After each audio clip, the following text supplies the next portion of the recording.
அடிக்க ஆசை சீரியல் இன்னைக்கான எபிசோடில் முத்துமீனா 2 பேருமே நோட்டீஸ் அடித்து அதை வந்து அண்ணாமலை கிட்ட வந்து கொடுப்பாங்க. அதை படித்து பார்த்துட்டு ரவி வந்து உங்கள் வாக்குறுதிகள்லாம் நல்லா இருக்குது, நீங்கள் தான் ஜெயிப்பீங்க நீ அப்படிங்கிற மாதிரி சொல்லுவாங்க. விஜயா வந்து அதை வாங்க மாட்டேன்பாங்க. ஆனால் அண்ணாமலை திட்டினதுக்கப்புறமா வாங்கிப்பாங்க. அதை சுருட்டி கையில் வச்சுப்பாங்க. ரவி வந்து ஒன்று ஒன்றா படித்து காட்ட அண்ணாமலை வந்து நல்லா இருக்குமா அப்படிங்கிற மாதிரி சொல்லுவாங்க. ஆனால் விஜயாவுக்கு வந்து இது எதுவுமே பிடிக்காது. அடுத்த சீனில் முத்துமீனா 2 பேருமே நோட்டீஸை கொண்டு ஒவ்வொரு இடத்துல கொடுக்க போவாங்களா. அந்த இடத்துக்கு சிந்தாமணி வந்து வந்துடுவாங்க. எல்லாத்துக்குமே வேட்டி சேலெல்லாம் கொடுப்பாங்க. நீங்கள் தாக்கா ஜெயிப்பீங்க அப்படின்னு சொல்லிட்டு அங்கே இருக்க எல்லாருமே சொல்லிக்கிட்டு இருப்பாங்களா. மீனாக்கு வந்து ஒரு மாதிரி ஆயிரும். இது ரவி, ஸ்ருதி, ஸ்வேதா எல்லாருக்கிட்டையுமே சொல்லிக்கிட்டு இருப்பாங்க. அப்போ குழந்தைங்களுக்கு வந்து நீங்கள் கல்வி கொடுத்தீங்கன்னா நீங்கள் தான் ஜெயிப்பீங்க அப்படின்னு சொல்லிட்டு ஐடியா கொடுக்குறாங்க. சரி நானே டியூஷன் எடுக்கிறேன் அப்படின்னு சொல்லி ஸ்வேதா சொல்கிறாங்க.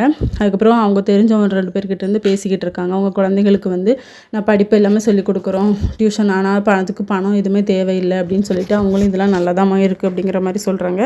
அதுக்கப்புறம் இது வந்து சிந்தாமணிக்கும் தெரியுது. அவங்க விஜய்கிட்ட சொல்கிறாங்க, உங்கள் இப்போ மருமக வந்து இப்படி இலவச கல்வி கொடுக்க போகிறாலாம் அப்படின்னு சொல்லிட்டு. இதோட இன்றைக்கான எபிசோட் முடியுது.